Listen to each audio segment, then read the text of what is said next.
ಎಲ್ಲ ನಮ್ಮ ಪಕ್ಷದ ಮುಖಂಡರು, ಜಗದೀಶ್ ಹಿರೇಮನಿ ಅವರು, ಎಲ್ಲ ನಮ್ಮ ಪಕ್ಷದ ಮುಖಂಡರು, ಜಿಲ್ಲೆಯ ಎಲ್ಲ ಮಂಡಲದ ಅಧ್ಯಕ್ಷರುಗಳು, ಮೋರ್ಚಾದ ಎಲ್ಲ ಅಧ್ಯಕ್ಷರು, ಪದಾಧಿಕಾರಿಗಳು, ದೊಡ್ಡ ಸಂಖ್ಯೆಯ ನಮ್ಮೆಲ್ಲ ಕಾರ್ಯಕರ್ತರು, ತಾಯಂದಿರು, ಪತ್ರಿಕಾ ಹಾಗೂ ಮಾಧ್ಯಮದ ಸ್ನೇಹಿತರು ಕೂಡ ತಾವೆಲ್ಲರೂ ಕೂಡ ಕಾರ್ಯಕ್ರಮದಲ್ಲಿ ಭಾಗವಹಿಸಿದ್ದೀರಿ. ಯುವಕ ಮಿತ್ರರು ಕೂಡ ಈ ಒಂದು ಜನಾಕ್ರೋಶ ಯಾತ್ರೆಯಲ್ಲಿ ತಾವೆಲ್ಲರೂ ಕೂಡ ಭಾಗವಹಿಸಿದ್ದೀರಿ.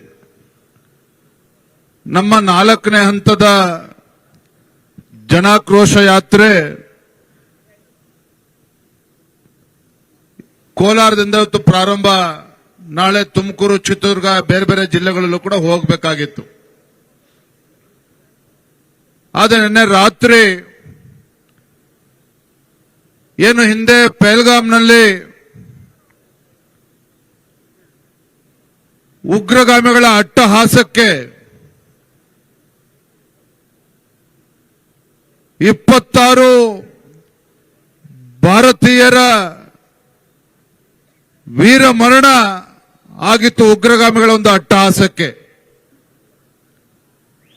ಪಾಕಿಸ್ತಾನ ಬೆಂಬಲಿತ ಉಗ್ರಗಾಮಿಗಳ ಸಂಘಟನೆಗಳ ದುಷ್ಕೃತ್ಯದಿಂದ ಇಡೀ ಭಾರತದಲ್ಲಿ ಪ್ರತಿಯೊಬ್ಬ ಸ್ವಾಭಿಮಾನಿ ಭಾರತೀಯನ ರಕ್ತ ಕುದಿತಾ ಇತ್ತು. ಆ ಘಟನೆ ಆದ ನಂತರದಲ್ಲಿ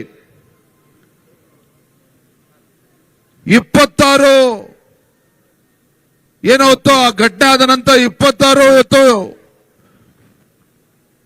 ಭಾರತೀಯರ ವೀರ ಮರಣ ಆಯಿತು. ಪ್ರತಿಯೊಬ್ಬ ಭಾರತೀಯನಿಗೂ ಕೂಡ ಅನ್ನಿಸ್ತಾ ಇತ್ತು, ಯಾವಾಗ ಈ ದೇಶದಲ್ಲಿ ಉಗ್ರಗಾಮಿಗಳ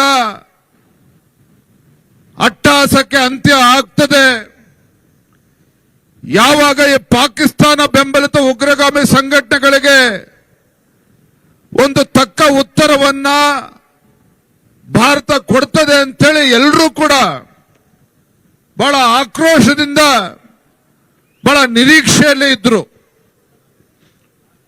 ಈ ದೇಶದ ಹೆಮ್ಮೆಯ ಪ್ರಧಾನಮಂತ್ರಿ ನರೇಂದ್ರ ಮೋದಿಜಿಯವರು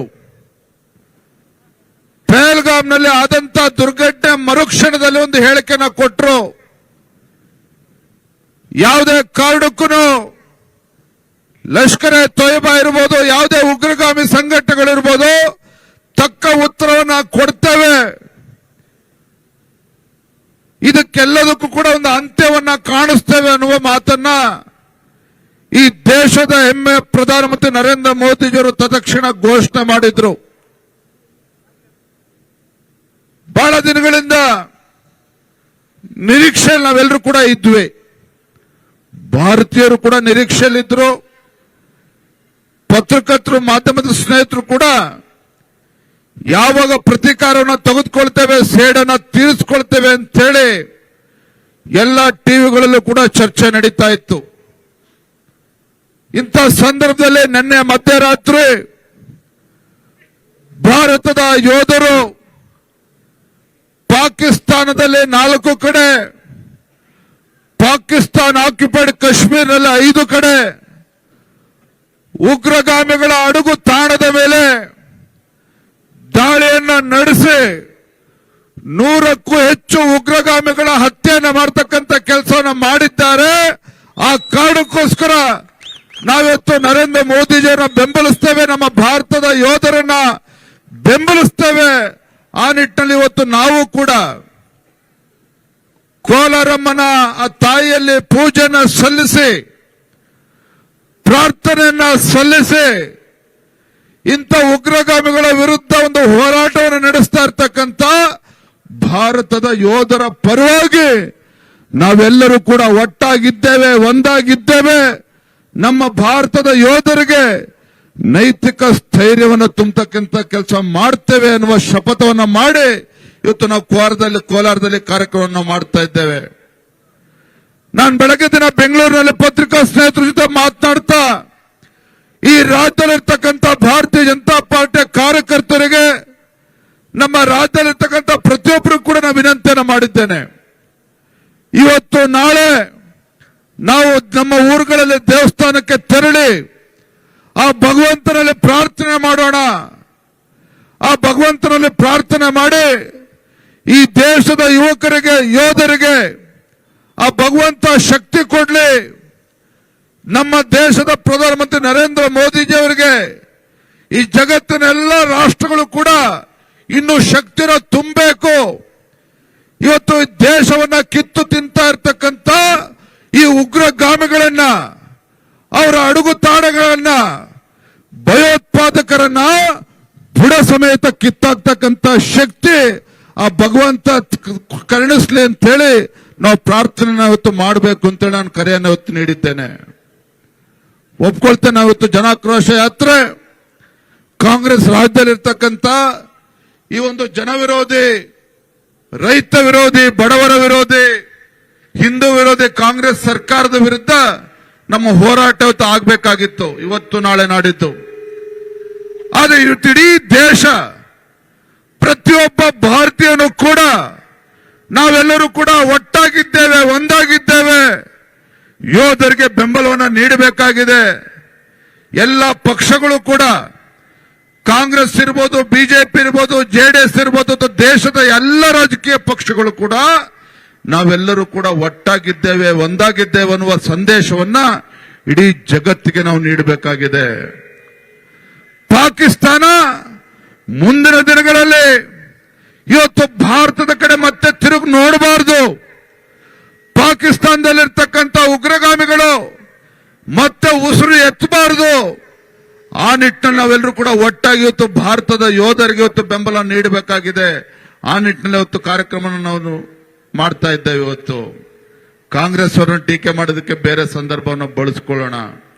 ಆದರೆ ನಾವು ಯಾವತ್ತೂ ಕೂಡ ನಾವೊಂದು ಮಾತನ್ನು ಹೇಳ್ತಾ ಇರ್ತೇವೆ. ನಾವು ಭಾರತೀಯ ಜನತಾ ಪಾರ್ಟಿಯ ಕಾರ್ಯಕರ್ತರಿಗೆ ನಮಗೆ ದೇಶ ಮೊದಲು, ದೇಶ ಮೊದಲು ಅಂತಕ್ಕಂಥ ಧ್ಯೇಯದೊಂದಿಗೆ ನಮ್ಮ ಕಾರ್ಯಕರ್ತರು ಸಂಘಟನೆ ಕೆಲಸನ ಮಾಡ್ತಾ ಇರ್ತಕ್ಕಂಥದ್ದು. ಹಾಗಾಗಿ ಇಂತಹ ಸಂದರ್ಭದಲ್ಲಿ ಇವತ್ತು ಭಯೋತ್ಪಾದನೆಯನ್ನ ಮೂಲೋತ್ಪಾಟನೆ ಮಾಡ್ತೇವೆ, ಭಯೋತ್ಪಾದನೆಯನ್ನ ಬುಡ ಸಮೇತ ಕಿತ್ತು ಬಿಸಾಕ್ತೇವೆ. ಯಾವ ಉಗ್ರಗಾಮಿಗಳು, ಭಯೋತ್ಪಾದಕರು ಇವತ್ತು ಮೊನ್ನೆ ನಡೆದಂತ ಪಹಲ್ಗಾಮ್ ಘಟನೆ ಇರಬಹುದು, ಇವತ್ತು ಸ್ವಾತಂತ್ರ್ಯ ಬಂದಾಗಿನಿಂದ ಭಾರತೀಯರನ್ನ, ಭಾರತದ ಯೋಧರನ್ನ, ಇವತ್ತು ಭಾರತೀಯರನ್ನು ಕೂಡ ಕೊಂದು ಹಾಕಿರ್ತಕ್ಕಂಥ ಉಗ್ರಗಾಮಿಗಳ ಸಂಘಟನೆಗಳಿಗೆ ಇವತ್ತು ಕೊನೆಗಾಣಿಸ್ತಕ್ಕಂಥ ಕೆಲಸ ಇವತ್ತು ಮಾಡಬೇಕಾಗಿದೆ. ಹಾಗಾಗಿ ಬಂಧುಗಳೇ, ಈ ಸಂದರ್ಭ ಒಂದು ಮಾತನ್ನು ನೆನಪು ಮಾಡಿಕೊಳ್ಳೋದಕ್ಕೆ ಇಚ್ಛೆ ಪಡ್ತೇನೆ. ಭಾರತೀಯ ಜನತಾ ಪಾರ್ಟಿಯ ಬಿಜೆಪಿ ಸಂಸ್ಥಾಪಕರು ಒಬ್ಬರಾಗಿರ್ತಕ್ಕಂಥ ಶ್ಯಾಮಾ ಪ್ರಸಾದ್ ಮುಖರ್ಜಿ ಅವರು ಜನಸಂಘ ಸಂದರ್ಭದಲ್ಲಿ ಇವತ್ತು ಯಾವ ಕಾಶ್ಮೀರದಲ್ಲಿ ಏಕ್ ದೇಶ್ ಮೇ ದೋ ನಿಶಾನ್, ದೋ ಪ್ರಧಾನ್, ದೋ ನಿಶಾನ್ ನಹಿ ಚಲೇಗಾ ಅಂತ ಹೇಳ್ತಾ ಇದ್ರು. ಅಂತ ಒಂದು ನಾಯಕ ಇವತ್ತು ನಮ್ಮ ಮಧ್ಯೆ ಇಲ್ಲ. ಇವತ್ತು ಶ್ಯಾಮಾ ಪ್ರಸಾದ್ ಮುಖರ್ಜಿ ಅವರು ಯಾವ ಜಮ್ಮು ಕಾಶ್ಮೀರದಲ್ಲಿ ಭಾರತದ ಧ್ವಜ ಹಾರಬೇಕಿಲ್ಲಿ, ಇವತ್ತು ನಮ್ಮ ದೇಶದಲ್ಲಿ ಒಬ್ಬರೇ ಪ್ರಧಾನಮಂತ್ರಿಗಳಿಗೆ ಇರಬೇಕು, ಒಂದು ದೇಶದಲ್ಲಿ ಯಾವತ್ತೂ ಕೂಡ ಎರಡು ಧ್ವಜಗಳು ಹಾರಬಾರದು, ಎರಡು ನಿಶಾನ್ಗಳು ಇವತ್ತು ದೇಶದಲ್ಲಿ ಇರಬಾರದು ಅಂತಕ್ಕಂಥ ಮಾತನ್ನ ಅವತ್ತು ಶ್ಯಾಮಾ ಪ್ರಸಾದ್ ಮುಖರ್ಜಿ ಅವರು ಹೇಳಿ ತಮ್ಮ ಪ್ರಾಣ ತ್ಯಾಗವನ್ನ, ಬಲಿದಾನವನ್ನ ಕೂಡ ಮಾಡಿದ್ರು.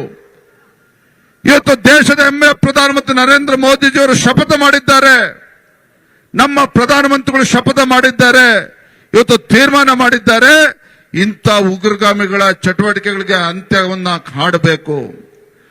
ನರೇಂದ್ರ ಮೋದಿಜಿಯವರು ಜಗತ್ತಿನ ಯಾವುದೇ ರಾಷ್ಟ್ರಕ್ಕೆ ಹೋದ್ರೂ ಸಹ ಒಂದು ಮಾತನ್ನು ಹೇಳ್ತಾ ಇರ್ತಾರೆ, ಇವತ್ತು ಉಗ್ರಗಾಮಿಗಳಿಗೆ ಯಾವುದೇ ಜಾತಿ ಇಲ್ಲ, ಉಗ್ರಗಾಮಿಗಳಿಗೆ ಯಾವುದೇ ಒಂದು ಧರ್ಮ ಇಲ್ಲ. ಇಂಥ ಉಗ್ರಗಾಮಿಗಳು ಇಡೀ ಭಾರತ ದೇಶಕ್ಕಷ್ಟೇ ಅಲ್ಲ, ಇಡೀ ಜಗತ್ತಿಗೆ ಇವತ್ತು ಮಾರಕ ಆಗಿದ್ದಾರೆ. ಇಂಥ ಉಗ್ರಗಾಮಿಗಳನ್ನ ಮಟ್ಟ ಹಾಕಬೇಕು, ಮುಗಿಸಬೇಕು ಅಂತೇಳಿ ಪ್ರಧಾನಮಂತ್ರಿ ನರೇಂದ್ರ ಮೋದಿ ಎಲ್ಲ ಕಡೆ ಹೇಳ್ತಾ ಇದ್ರು. ಇವತ್ತು ಅಂತ ಸಂದರ್ಭ ಇವತ್ತು ಒದಗಿ ಬಂದಿದೆ. ಇವತ್ತು ಅಂತ ಸಂದರ್ಭ ಒದಗಿ ಬಂದಿದೆ. ಯಾವ ಕಾಶ್ಮೀರದಲ್ಲಿ ಇವತ್ತು ಅನೇಕ ಸಾವಿರಾರು ಹಿಂದೂಗಳನ್ನ ಇವತ್ತು ಅವರ ಕುಟುಂಬಗಳನ್ನ ಹಾಳು ಮಾಡ್ತಕ್ಕಂಥ ಕೆಲಸ ಮಾಡಿದ್ರು ಉಗ್ರಗಾಮಿಗಳು. ಸಾವಿರಾರು ಯೋಧರ ಪ್ರಾಣವನ್ನು ತೆಗೆದುಕೊಂಡಿದ್ರು ಉಗ್ರಗಾಮಿಗಳು. ಇಂಥ ಉಗ್ರಗಾಮಿಗಳು ಭಯೋತ್ಪಾದಕರನ್ನ ಇವತ್ತು ಪಾಠ ಕಲಿಸತಕ್ಕಂತ ಕೆಲಸ ಇವತ್ತೇನು ಮಾಡ್ತಾ ಇದ್ದಾರೆ. ಇಂಥ ಸಂದರ್ಭದಲ್ಲಿ ಯೋಧರಿಗೆ ನಾವು ಬೆಂಬಲವನ್ನು ನೀಡಬೇಕು. ಆ ಕರೆಯನ್ನು ಇವತ್ತು ನಾನು ಕೂಡ ವೇದಿಕೆ ಮೂಲಕ ಕೊಡೋದಕ್ಕೆ ಇಚ್ಛೆ ಪಡ್ತೇನೆ. ಹಾಗಾಗಿ ನಾನು ಇಷ್ಟು ಮಾತ್ರ ಸಂದರ್ಭದಲ್ಲಿ ಹೇಳ್ತೇನೆ, ವೇದಿಕೆ ನಮ್ಮ ಕೋಲಾರ ಜಿಲ್ಲೆಯ ಅಧ್ಯಕ್ಷರು, ಪಕ್ಷದ ಎಲ್ಲ ಮಾಜಿ ಶಾಸಕರು, ಮಾಜಿ ಸಚಿವರು, ನಮ್ಮ ಮಂಡಲದ ಅಧ್ಯಕ್ಷ ಎಲ್ಲರೂ ಕೂಡ ನಾವಿದ್ದಾರೆ. ಇಂಥ ಸಂದರ್ಭದಲ್ಲಿ ನಾವೆಲ್ಲರೂ ಕೂಡ ಒಟ್ಟಾಗಿ ಒಂದಾಗಿ ನಮ್ಮೆಲ್ಲ ಕಾರ್ಯಕರ್ತರು ಇಂಥ ಸಂದರ್ಭ ನಮ್ಮ ಭಾರತದ ಯೋಧರಿಗೆ ಒಂದು ನೈತಿಕ ಸ್ಥೈರ್ಯವನ್ನ ಬೆಂಬಲವನ್ನ ಕೊಡ್ತಕ್ಕಂಥ ಕೆಲಸವನ್ನ ನಾವು ಮಾಡೋಣ ಅನ್ನೋ ಮಾತನ್ನ ಈ ಸಂದರ್ಭದಲ್ಲಿ ಹೇಳ್ತಾ ತುಂಬಾ ಸಂತೋಷ ಆಗಿದೆ. ಮೊನ್ನೆ ತಾನು ಕರೆ ಕೊಟ್ಟಂತ ಸಂದರ್ಭದಲ್ಲಿ ಸಾವಿರಾರು ಸಂಖ್ಯೆ ನಮ್ಮ ಕಾರ್ಯಕರ್ತರು ಎಲ್ಲರೂ ಕೂಡ ತಾವು ಬಂದಿದ್ದೀರಿ.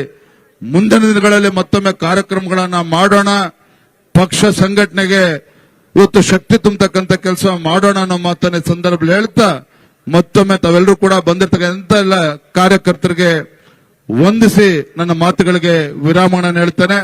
ಜೈ ಹಿಂದ್. ಬಲೋ ಭಾರತ್ ಮಾತಾ ಕಿ, ಬಲೋ ಭಾರತ್ ಮಾತಾ ಕಿ. ದೇಶದ ಹೆಮ್ಮೆ ಪ್ರಧಾನಮಂತ್ರಿ ನರೇಂದ್ರ ಮೋದಿ, ಹೆಮ್ಮೆ ಪ್ರಧಾನಮಂತ್ರಿ ನರೇಂದ್ರ ಮೋದಿಜಿ ಅವರಿಗೆ, ನರೇಂದ್ರ ಮೋದಿಜಿ ಆಗೆ ಬಡೋ ಅಂತ ಹೇಳ್ತೇನೆ. ತಾವೆಲ್ಲರೂ ಕೂಡ ಹಮ್ಮ ಅಪ್ಕೆ ಸಾಥ್ ಹೈ ಅಂತ ಹೇಳಬೇಕು. ನರೇಂದ್ರ ಮೋದಿಜಿ ಆಗೆ ಬಡೋ. ನಮಸ್ಕಾರ.